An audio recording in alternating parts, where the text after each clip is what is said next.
লেচা ওইটা ভাঙা একটা অংশ, ওর গোপনাঙ্গের কাছে একটা অংশ ভেঙে পড়ে আছে, আর বাকি একটা অংশ পাওয়া যায়। মেয়েটার গলার হাড়টা ভেঙে গেছে,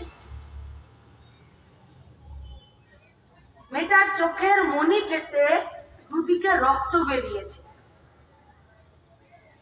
আর পেলভিক বোন হয় কোমরের সঙ্গে জাম, জামের সঙ্গে গোপন অঙ্গের, মানে আপনি নিজের শরীরে চিন্তা করুন, আপনার কোমর, তলপেট, আপনার জাম, আপনার গোপন অঙ্গের যে সংযোগ স্থলটা আছে সেখানের যে হাড়টা, সেইটাকে বলে পেলভিক বোন।